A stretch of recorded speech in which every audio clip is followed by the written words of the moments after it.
This is the Sabbath School lesson for the second quarter, 2021. Lesson 3 for April 10 to 16, ready for teaching on April 17, All Future Generations, and read today by Dr. Percy Harrold. Thursday, April 15, Only Noah was left. Our text for today is Genesis chapter 7 and verse 23. He blotted out every living thing that was upon the face of the ground, man and animals and creeping things and birds of the air. They were blotted out from the earth. Only Noah was left, and those that were with him in the ark.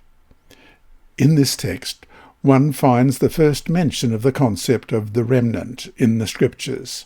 The word translated as was left comes from another word whose root forms are used many times in the Old Testament, where the idea of a remnant is conveyed.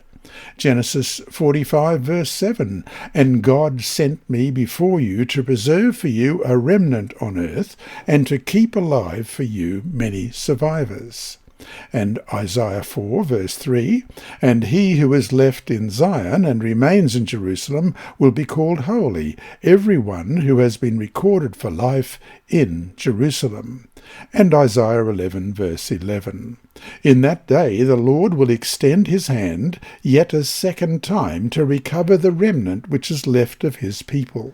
In all these cases, the italicized words, that's a remnant, who is left, and remnant which is left, are linked to the similar words was left found in Genesis chapter 7 verse 23. Question. Look at Genesis 7:23 and the other examples. How do you understand the concept of a remnant here? What are the surrounding conditions that led to a remnant? How does the covenant fit in with the idea of a remnant? Genesis 7:23, So he destroyed all living things which were on the face of the ground, both man and cattle, creeping thing and bird of the air. They were destroyed from the earth. Only Noah and those who were with him in the ark remained alive. And as we read before in Genesis 45 verse 7, And God sent me before you to preserve for you a remnant on earth, and to keep alive for you many survivors. And Isaiah 4 verse 3, And he who is left in Zion and remains in Jerusalem will be called holy, every one who has been recorded for life in Jerusalem. And Isaiah 11 verse 11, In that day the Lord will extend his hand yet a second time to recover the remnant which is left of his people. At the time of the flood, the Creator of the world became the judge of the world. The nearing worldwide judgment raised the question whether all life on earth, even human life, would be destroyed. If not, who would be the survivors? Who would be the remnant? In this case, it was Noah and his family. Yet Noah's salvation was linked to God's covenant with him. Genesis 6 verse 18, which reads, But I will establish my covenant with you, and you shall go into the ark, you, your sons, your wife, and your sons' wives, with you, a covenant that originated and was executed by a God of mercy and grace.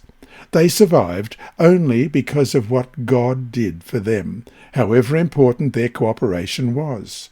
Whatever Noah's covenant obligations were, and no matter how faithfully he executed them, his only hope was in God's mercy.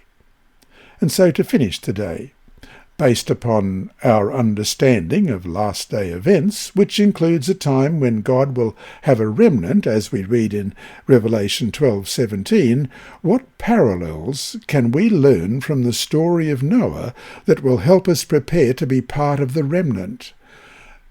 Revelation 12:17 reads, And the dragon was enraged with the woman, and he went to make war with the rest of her offspring, who keep the commandments of God and have the testimony of Jesus Christ. In what ways are we making decisions every day that could impact just where we finally stand at that time? This lesson was read by Dr. Percy Harrold for Christian Services for the Blind. It's supported by the Sabbath School Department and Hope Channel Australia and is rebroadcast by Christian Record Services and through podcasts at It Is Written in the United States, Hope Channel Germany, and through Apple iTunes and SoundCloud. Remember, God is always faithful.